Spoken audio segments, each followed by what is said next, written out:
에베소 교회 담임자로 아주 무척 힘겨워하는 상황에 있던 우리 디모데, 그 디모데 말하자면 목회자죠.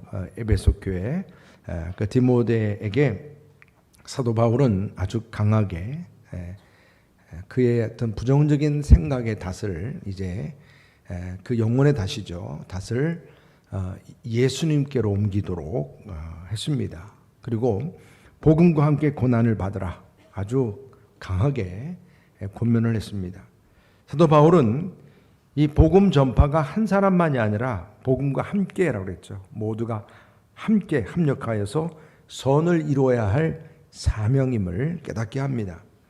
그래서 이를 위해서 사도 바울은 우리가 이 그 9절부터 14절까지 말씀을 잘 눈여겨서 이렇게 우리가 읽어보게 되면 이 복음과 함께 이제 하는 이 주인공들이 나옵니다. 지난주에 같이 우리가 말씀 나눴던 9절 10절 말씀의 주인공은 주어가 하나님이세요. 하나님이 우리를 구원하사 이렇게 시작이 되면서 하나님이 주어가 되고요. 이제 오늘 우리가 읽은 11절 12절 말씀은 여러분들도 아마 눈치채신 분들이 계실 거예요. 와, 이렇게 내가라는 단어가 많이 나올까? 11절 12절에 5번이나 나와요. 내가. 이게 누굴 말하죠? 주인공은 사도 바울입니다. 사도 바울이 주인공이 되어 있는 겁니다. 내가. 그리고 13절 14절은 내가입니다. 내가. 너입니다. 너. 이 2번 나오는데 그 너의 주인공이 누구냐면 바로 디모데입니다. 영적인 아들 디모데를 말합니다. 그래서 이 복음과 함께 고난을 받는 이 동역자들의 관계죠. 이 삼각관계를 지금 사도 바울이 암암리에 표현을 하면서 지금 하나님과 바울과 디모데 이 삼각관계 속에서 삼자의 관계 속에서 특별히 바울과 또 이 디모데가 결단해야 할 의무가 무엇인지를 이제 깨닫게 하고 있습니다. 복음과 함께 고난을 받으라 말씀한 사도 바울은 그래서 오늘 몇 가지 질문을 이 주인공을 중심으로 해서 던지고 있는 겁니다. 그 첫 번째 질문이 뭐냐면 내가 믿는 하나님은 어떤 하나님인가 하는 것입니다. 우리가 이미 9절 10절에서 보았던 것처럼 하나님께서는 우리를 어떻게 하셨다 그랬죠? 구원하셨다. 구원하셨다. 다시 말하면 그 하나님은 우리를 구원하신 하나님이시라는 겁니다. 그래서 우리를 구원하신 그 하나님은 구원에 대해서 얘기할 때 우리는 복음을 같이 연결해서 말하지 않을 수가 없는 거죠. 그래서 먼저 우리는 우리가 어떤 고난과 박해를 각오하면서도 이제 복음과 함께 이제 고난을 받을 수 있는 그 비결로서 그 하나가 바로 우리에게 그리스도 예수를 통한 구원의 기쁨의 소식이 주어졌다는 것이죠.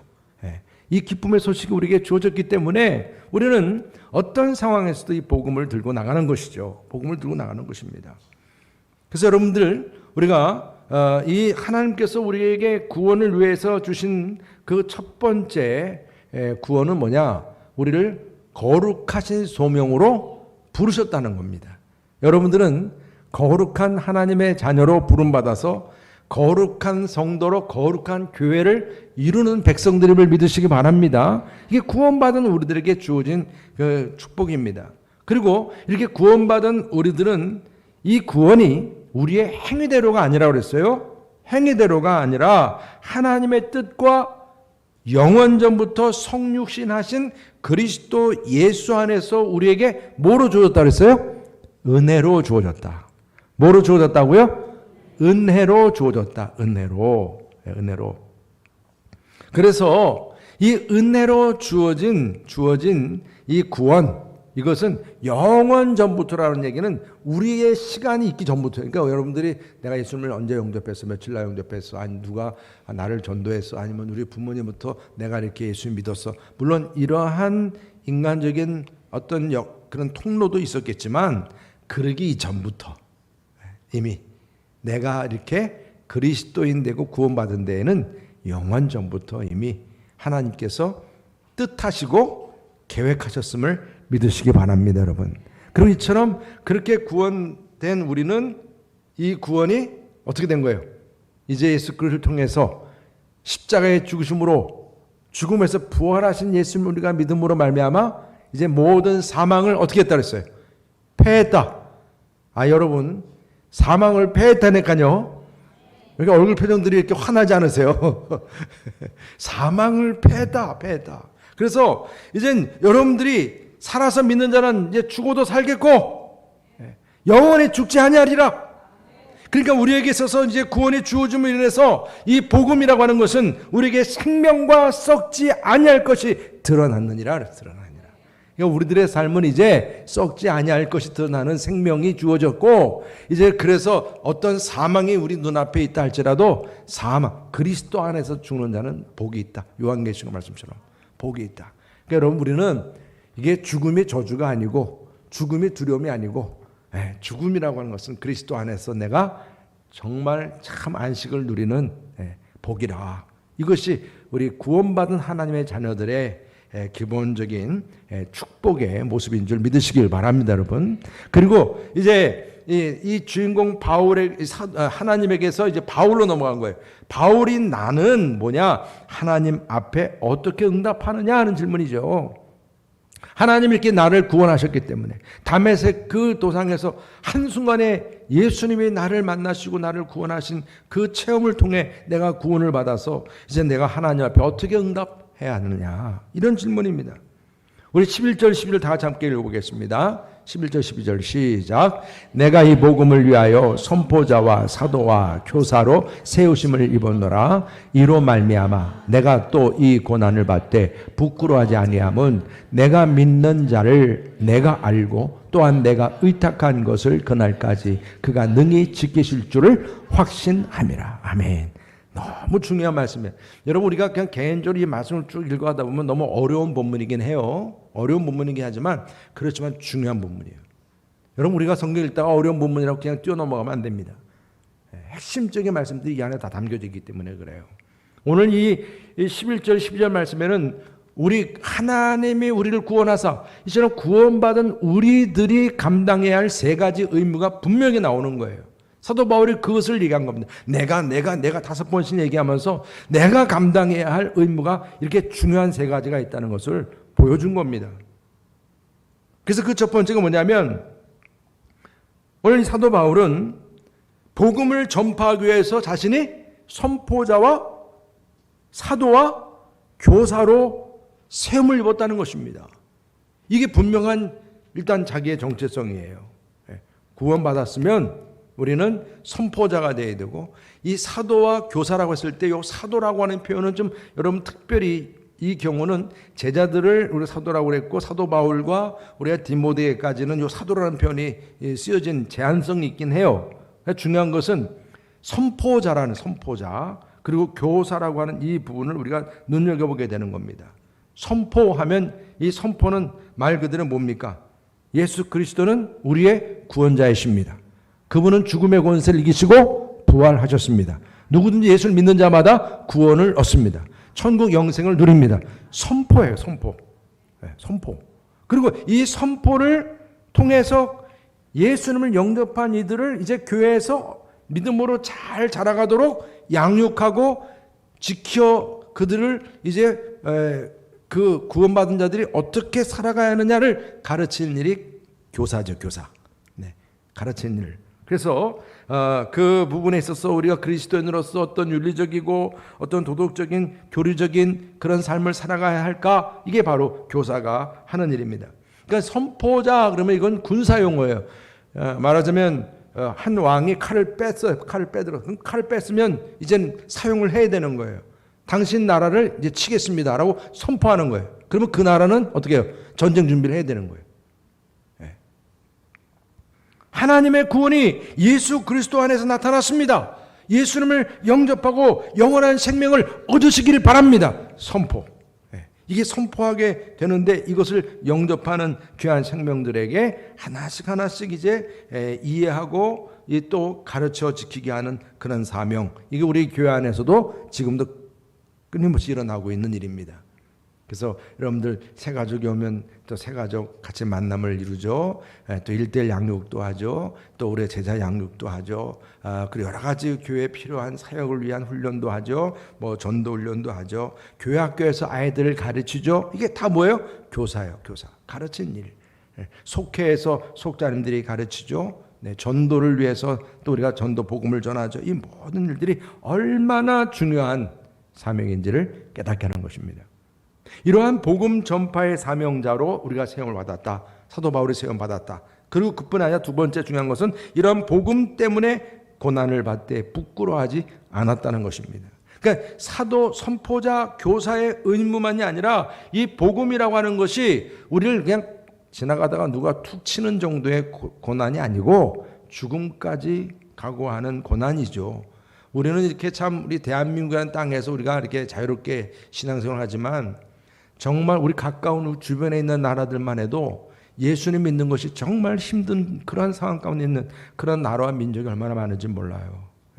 정말 여러분들 감사하셔야 합니다. 감사하셔야 합니다. 이 사도 바울 당시에 그랬다는 거예요. 여러분 자연인이든 불신자들의 특징이 뭐냐면 왜 우리한테 원죄를 얘기하고 뭐 죄 그러냐는 거예요. 그리고 뭐 우리가 뭐 스스로 구원할 수 없다라고 뭐 그런 말을 자꾸 해야 되냐 그거예요. 뭐 내가 왜 못하냐는 거예요. 세상 사람들은 그렇습니다. 그리고 구원을 위해서 하나님의 은혜를 얘기하고 예수 그리스도의 구속의 은혜를 얘기하고 십자가를 얘기하고 그 십자가에서 너의 모든 죄값을 치렀다. 뭔 죄값을 치러? 내가 뭐 그런 뭐 그 은혜가 뭐 나한테 뭘 필요해? 말 같지 않은 소리 하지 마. 십자가를 통해서 우리는 그게 중요하잖아요. 내가 이 죄 문제 해결받은 것은 예수님께서 십자가에서 모든 내 죄값을 갚으셨다. 이 테텔레스타이의 그 갚으심이 얼마나 중요한데 세상 사람들은 웃기는 소리 하지 말라는 거예요. 내가 갚으면 갚았지 뭐 그런 쓸데없는 소리를 하느냐. 더욱이 그러한 예수가 뭐 지나가다가 뭐 병든 자를 고치고 뭐 귀신을 쫓아내고 말 같지 않은 소리 하지 말라고 막 그렇게 그런 기적과 능력 자체를 부인하는 겁니다.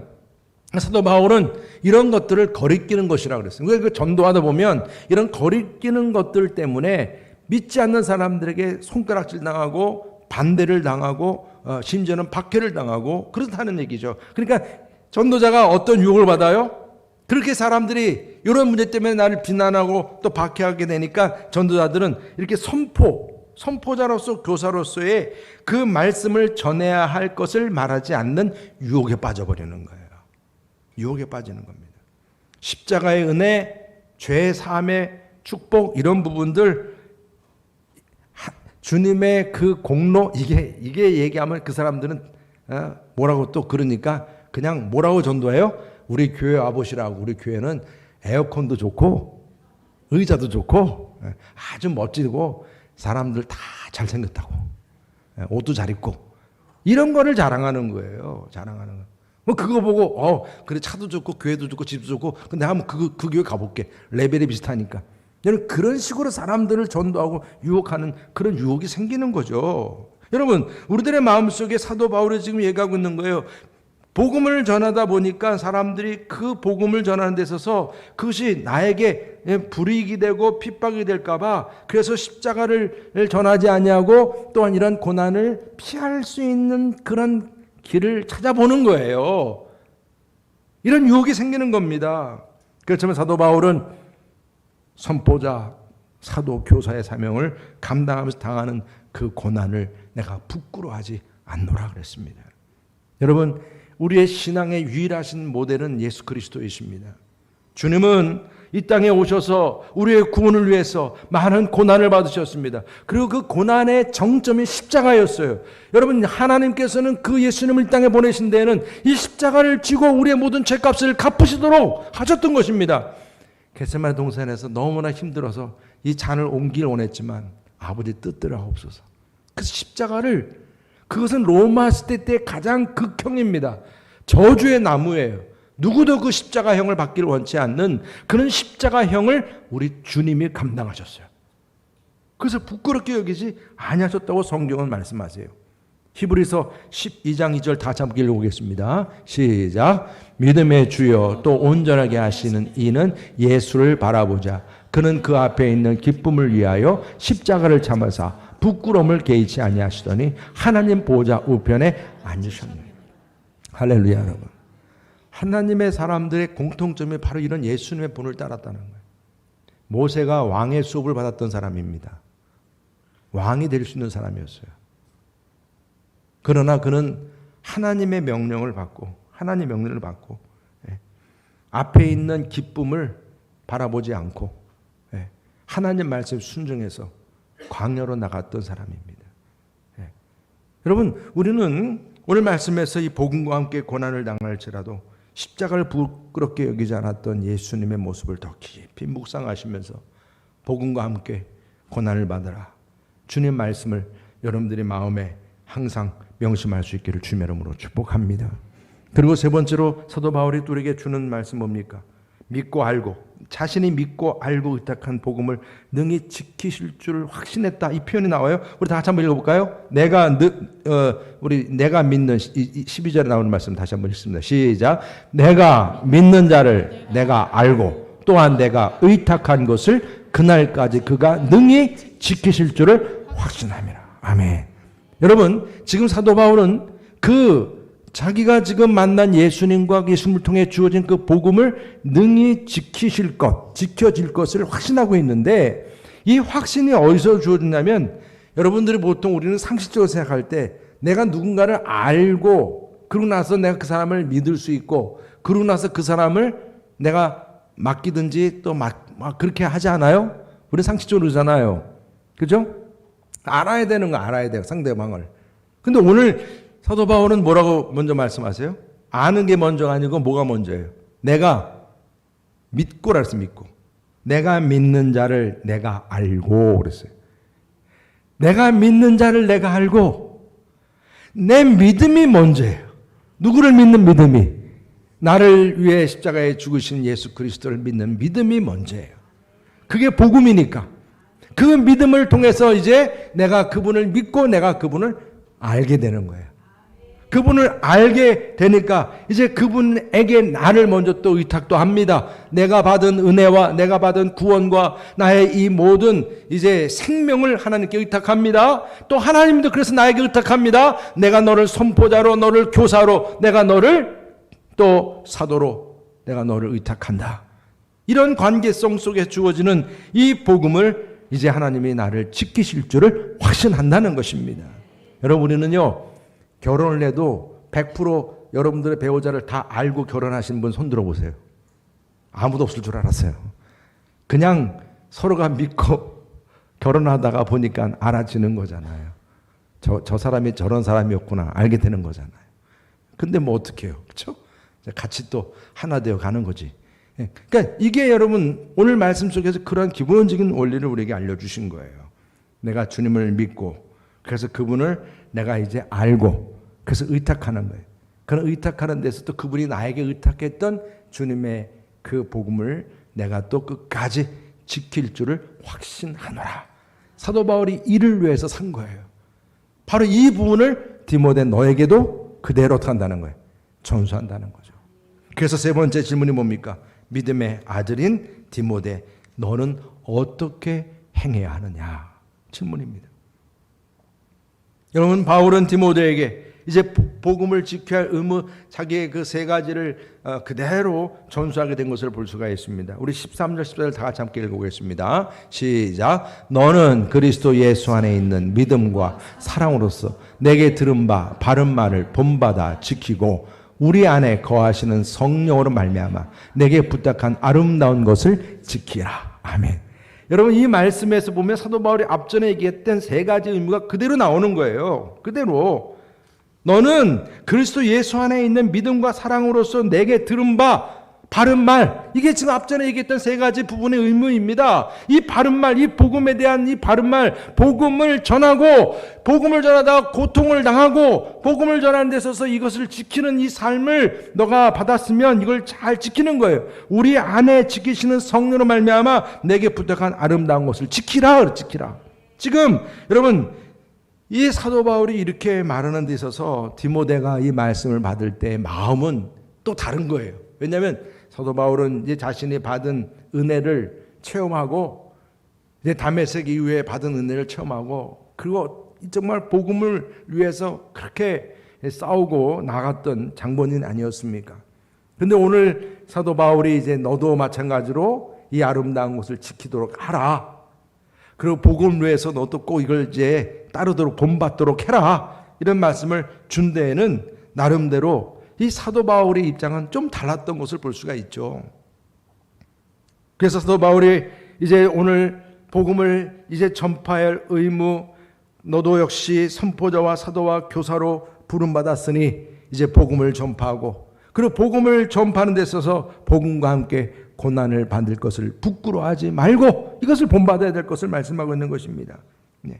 그런데 사도 바울의 그 말씀을 듣는 디모데 입장에서는 지금 사도 바울 그 본인이 지금 두 번째 감옥에 갇혀 있는데 그 두 번째 감옥에 갇혀 있는 바울에 대한 사람들의 편견과 비난과 여론들이 너무나 지금 좋지 않은 거예요.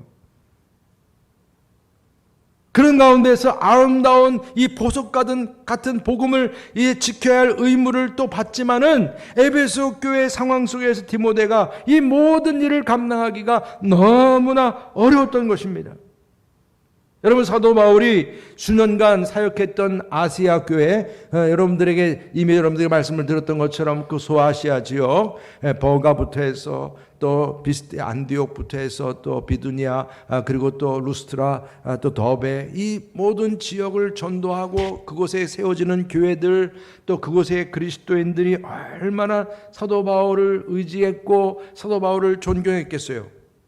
그런데 이런 사도 바울이 두 번째 로마에 체포가 되었고 로마 감옥에 갇히게 되었고 이제 앞으로 사형을 선고를 받게 되었다, 이 말이 도는 순간 사람들의 이 심미적인 여론이 어떻게 변화가 됐겠습니까? 이제는 자기들이 그리스도인으로 살아가는 이 대의 명분조차도 그들은 지금 상실하게 된 거예요. 내가 그리스도인으로도 살아가야 되느냐, 우리의 수장이 저렇게 이제는 감옥에 갇히고 사형 선고까지 받고 있는데 우리도 안전할까? 그러면서 이제 나름대로 그들 마음속의 불안함을 더 넘어서 심지어는 바울까지 배척하는 분위기가 나온 거 아니겠어요? 그것을 우리가 다음 15절 위에 말씀 보게 되면 아주 이름까지 나와요. 사도 바울을 배척하고 사도의 권위에 대적을 했던 이 부겔로와 허모게네라고 하는 아주 이름까지 지금 얘기를 하고 있어요. 이게 쉬운 일이 아니거든요. 얼마나 사도 바울을 배척했고 사도의 권위에 대적을 했으면 지금 이 아시아 교회의 이 분위기는 그렇게 믿음으로 시작했고 사도 바울이 돌에 맞으면서까지 그렇게 전됐던 그 교회 분위기가 한순간 돌아선 거예요. 사도의 권위에 도전을 하고 있고 이렇게 심각한 상황 가운데서 디모데가 얼마나 불안했겠습니까? 얼마 전까지만 해도 우리는 사도 바울 사도행전 누가가 쓴 글을 보게 되면 이 에베소 교회 지역의 사도 바울이 복음을 전할 때 어떤 말씀을 주었습니까? 13절 19절 말씀 보게 되면 거기에 두란노 소원 얘기도 있지만은 모든 사람들이 다 주의 말씀을 듣더라. 그게 분위기였어요. 주의 말씀을 듣고 많은 사람들이 믿었더라. 그런 분위기였습니다. 그곳이. 그런데 그러한 그 교회가 이제 사도 바울이 구속이 됨으로 인해서 이제 사도 바울을 거부하고 외면하고 심지어는 많은 사람들이 이제 교회를 떠나는 그런 신앙이 흔들리는 그런 상황을 맞이하게 됐어요. 그런 가운데 이 디모데에게 부탁한 아름다운 것을 지키고 바른 말을 본받아 지키고 이렇게 지금 제시하고 있는 그런 사도 바울의 그 말에 대해서 이 디모데가 쉽게 받아들일 수 없었다는 거예요. 왜냐하면 지금 상황은 배교의 상황이에요. 배교. 많은 이단과 배교들이 막 힘들게 교회를 흔들어대고 있는 상황이었습니다. 그러니 여러분, 디모데 같은 그런 성정이 약한 그런 사람도 그렇지만 당시에 많은 교인들이 이렇게 흔들리고 있는 상황 속에서 이 복음을 지킨다고 하는 것이 쉽지 않았다는 거죠. 근데 그럼에도 불구하고 디모데가 그래도 확고하게 견딜 수 있었던 그런 비결이 어디에 있었는가? 물론 사도 바울이 정말 단호하게 말씀으로 격려하고 힘을 북돋아 준 것도 있었지만 무엇보다 크게 이겨내게끔 했던 비결, 말씀이 있었던 거예요. 그것이 바로 오늘 주어진 말씀에서 이 복음을 지키는 데 있어서 혼자 지키는 게 아니라 우리 안에 거하시는 성령으로 말미암아 그랬어요. 할렐루야. 다시 한번 따라합시다. 우리 안에 거하시는 성령으로 말미암아. 바로 이 말씀이에요. 오늘 사도 바울은 지금 디모데에게 이 말씀을 특별히 강조하고 있는 거예요. 우리 안에 있는 성령으로 말미암아 나도 역시 성령의 능력으로 이겨냈듯이 너도 역시 성령 안에서 이 아름다운 복음, 이 복음을 네가 너에게 의탁된 이 복음을 끝까지 지키고 또 능히 지킬 수 있음을 확신할 수 있기를 원한다. 이 말씀을 준 겁니다. 오늘 사도 바울의 가르침은 하나님께서 구원하신 은혜를 지키며 전파하기 위해서 디모데에게 여러 가지 지침과 그런 말씀을 주고 있는데 정말 하나님의 구원을 누리는 그리스도인으로서 내가 누리고 있었던 것처럼 너도 누리기를 원하는데 무엇보다도 그 선포자와 교사와 사도로서 복음을 전파하는 일 그리고 또한 복음과 함께 세상 사람들이 분명히 그걸 기뻐할 리가 없으니까 그렇지만 그럼에도 불구하고 복음과 함께 고난을 받아야 할 일 무엇보다도 성령님 능력 안에서 이 복음의 능력을 지키는 그런 삶을 끝까지 살아갈 수 있기를 원한다. 여러분 오늘 주님께서는 오늘 사도 바울을 통해서 디모데에게만 아니라 저와 여러분들에게도 동일한 부탁을 하고 있음을 믿으시기를 바랍니다. 먼저 복음을 땅끝까지 전할 수 있도록 선포자요 교사로 굳게 서라고 말씀하고 있습니다. 하나님과 성령님 안에서 말입니다. 우리가 복음을 전파하는 데 있어서 하나 될 수 있도록 저는 우리 여러분을 교회를 하나님께서 또한 택하여 세우심을 믿으시기를 바랍니다. 또 한 가지 우리가 이 복음을 전하는 데 있어서 고난을 받게 된다 할지라도 이 고난을 여러분은 기뻐할 수 있기를 축복합니다. 왜냐하면 우리가 전하는 복음이 세상적으로 누구한테 가서 뭐 드라마 얘기해주고 그런 게 아니잖아요. 그럼 사람들이 궁금해가지고 막 들으려고 그러지만 투자 얘기하는 게 아니잖아요. 투자하면 그러면 막 사람들이 귀를 번쩍이 듣잖아요. 그러나 복음 사람들은 여기에 대해서 별로 관심이 없어요. 인기가 없어요. 인기가. 죄인이라고 얘기하고 죄값을 치러야 한다고 막 그럼 누가 그걸 듣기를 좋아하겠어요. 그렇지만 이러한 복음을 통해서 그의 인생에 바꿔줄 수 있는 길을 열어주는 것이기 때문에 그 고난이 주어진다 할지라도 부끄러워하지 말고 기뻐하라는 주님의 음성을 들을 수 있는 저런 되시기를 축복합니다. 자꾸 우리 마음속에 핑계를 대려고 그러고 피하려고 하는 유혹이 생기기 때문에 그렇습니다. 듣든지 아니 듣든지 주님의 복음을 전하는 사명. 우리가 매일 전도하는데 이제 날씨가 좀 선선해지니까 여러분들이 적극적으로 함께 참여하시고 이게 구역별로 되어 있다라서 구역 아닌 데는 또 난 아니겠지 그러지 마시고 구역별이라는 얘기는 구역의 주관을 하는 거고 시간이 되시는 분들 그때 다 오셔서 함께 전도한 일에 동참할 수 있기를 주님의 이름으로 축복합니다. 이 사명을 감당하는 거예요. 그리고 또한 보석처럼 아름다운 복음을 지키는데 최선을 다할 수 있기를 축복합니다. 이 사명이 우리에게 있는 거예요. 그래서 복음을 치르기 위한 지키기 위한 대가를 치르지만 그 대가를 내가 치르는 데 있어서 그것을 기뻐하라는 것이죠. 기뻐하라는 거예요. 왜? 내가 믿고 알고 체험한 그분이 끝까지 지켜주실 줄 확신하기 때문에 그렇습니다. 확신하기 때문에. 그래서 우리는 항상 여러분들의 삶의 처소에서 주님 우리 교회에 이렇게 또 옆에 자리가 비어 있으면 다 여러분들 긍정적으로 생각하셔요.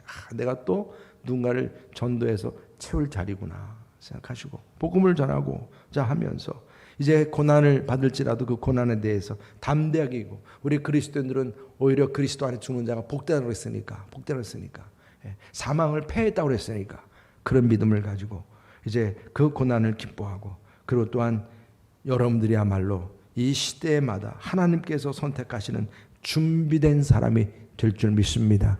여러분 한 사람 한 사람을 통해서 주님의 복음이 증거되고 하나님 나라가 확장되는 축복이 주어지기를 주님의 이름으로 축원합니다.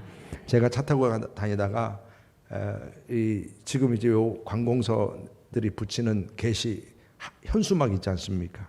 현수막 이게 한 며칠 동안, 한 열흘 동안 딱 하게끔 돼 있어요. 근데 이번에 붙여졌더라고요. 제가 그걸 보고서 이제 마음속으로도 그런 생각이 들더라고요. 이렇게 이제 요 주변에 많은 사람들에게 이제 공공 현수막으로 우리가 이제 새생명 전도잔치를 한다는 이 소식이 알려지게 됐다는 사실은 이것이 어떤 개인적인 소식이 아니라 이제 교회 이름을 걸고 이 전도 잔치를 한다는 거예요. 그래서 주변 영혼들을 이제 우리가 알게 하고 그들을 초청한다는 의미가 있는 것입니다. 그렇다면 오늘 여러분들 역시 선포자 교사로 이제 정말 복음과 함께 내가 고난을 받으라, 성령 안에서 이 복음을 지키라, 이 말씀이 지금 우리들에게도 주어진다는 그 명령임을 여러분들이 명심하시고 이번 전도 집회를 통해서 여러분들의 VIP 전도를 위해서 정말 최선을 다하고 귀한 열매를 맺을 수 있는 저와 여러분 되시기를 주님의 이름으로 축복합니다. 승리하시길 주님의 이름으로 축원합니다. 할렐루야.